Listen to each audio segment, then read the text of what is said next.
نصر اقبال، آپ ہمیں تفصیلات سے آگاہ کر رہے تھے، آپ کا بہت شکریہ۔ ناظرین، تاندیا والا میں T V media press club کے صدر محمد وقار حسین کے مرکزی آفس میں رمضان المبارک کے اختتام پر میڈیا سے خصوصی گفتگو کی گئی۔ انہوں نے مزید کیا کہا، آئیے آپ کو بھی سنواتے ہیں۔ بسم اللہ الرحمن الرحیم۔ محمد وقار حسین، صدر TV media press club Tandlianwala. میری طرف سے تمام اہل اسلام کو عید کی خوشیاں مبارک ہوں۔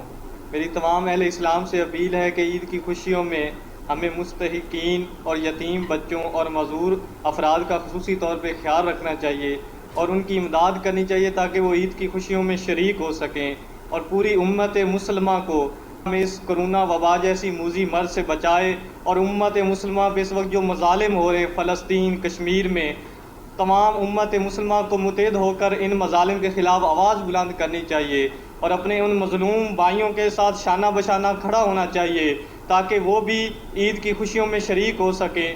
اور اس موقع پہ میں خصوصی طور پہ وزیر اعظم پاکستان عمران خان سے اپیل کرنا چاہوں گا کہ فلسطین میں جو ماہ رمضان المبارک میں ہمارے بہن بھائیوں پر مظالم ڈھائے جا رہے ہیں اس پہ سخت ایکشن لینا چاہیے اور پاکستان کو اپنے ان مظلوم بھائیوں کے ساتھ شانہ بشانہ کھڑا ہونا چاہیے۔